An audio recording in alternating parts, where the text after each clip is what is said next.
Spanish language misinformation is posing a growing threat to Democrats. It's inducing some anxiety for a party that lost some ground with Latino voters last year as the midterms approach. For more, I want to bring in Cristina Tzintzún Ramirez. She is the executive director of NextGen America, a progressive advocacy group. Cristina, welcome. Thanks very much for being with us. So this is really interesting to read about. Who is behind these misinformation campaigns, first of all, and why are they focused on Latinos specifically? Well, we're seeing massive misinformation campaigns from COVID-19 and vaccinations to in the recent Virginia governor's race, where people are being inundated with messages, false information on WhatsApp, YouTube, Facebook. Totally false claims, some claiming that there's cures for COVID-19, other claims claiming that Biden himself ordered the arrest of parents in Virginia at a local school board race, at a local school board meeting. So the claims are totally false, but their problem is that they're spreading so broadly and that there is little being done by big tech to regulate them or figure out who's behind them and put a stop to them. Is there a sense, Cristina, I mean, you talked about what kinds of misinformation have been aimed at Latino voters, but is there any evidence to suggest that, these are actually, these claims, these false claims, perhaps have affected the outcome of certain races?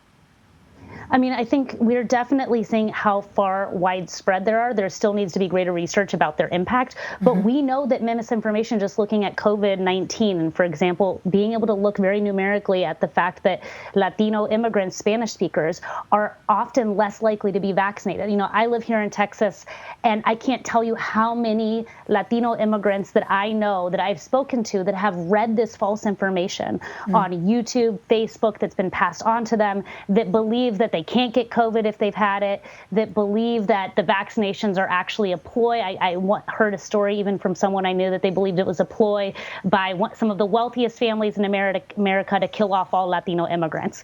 I mean, just the high and broad spread level of misinformation, we're seeing that it's disproportionately impacting the community, that this massive misinformation in the Latino community is healthcare risk and a risk to our democracy, because when people don't have the correct information, whether it's about who to vote for or what they stand for or where to get a vaccine and what the health implications are, that is a danger to everyone.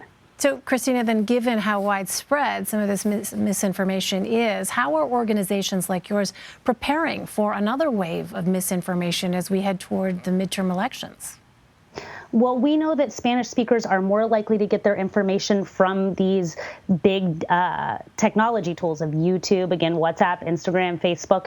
And so at NextGen America, we know the best way to reach them is going to be actually on those tools. Last election, we ran the country's largest influencer program, bringing together 1,700 micro-influencers across the country to reach young people. Now we're looking at how we may need to use those same strategies to reach young Latinos and Spanish speakers, that it's not enough at this point that we just try and get people out to vote. Now we have to combat misinformation that's being specifically targeted about Latinos. And here in Texas, we know that it's broad and widespread.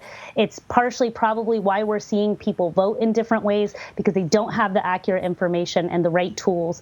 And it's going to be up to organizations to reach them. But ultimately, this is why we need the federal government to step in and regulate these big tech companies that are now a massive news source and information source. And sadly, they don't have the same rigor or expertise that you all have here at CBS to try and share the accurate information and make sure that people get it. And that's why big tech needs to be regulated, because this now is where many people is their primary news source. And sadly, much of the information is false. Well, you also work for an organization trying to flip Texas blue. How have you seen demographics in that state change since the last election cycle, and how are you changing your approach? Well, here in Texas, we are a microcosm of the broader country. 95% of our growth from the last census came from communities of color. Half of the people turning 18 every year are Latino. In Texas, we like to say that every 30 seconds a Latino turns 18 in our state. So demographics are not destiny. But they are an ingredient in the recipe for change. And we believe ultimately who determines what happens in Texas determines what happens across the country. And by investing and mobilizing millions of young people, especially young people of color, we are the third youngest state in the country. Only Alaska and Utah are younger. You get to decide not only what happens here in Texas, but all the way up to the White House and Congress. And so we're making a long-term bet here in Texas, the largest battleground state in the country, to mobilize, engage, and speak to the pain and the power of young people, especially young Latinos here in my home state. Cristina Tzintzún Ramirez, thank you so much, Cristina. We really appreciate it. Thanks so much.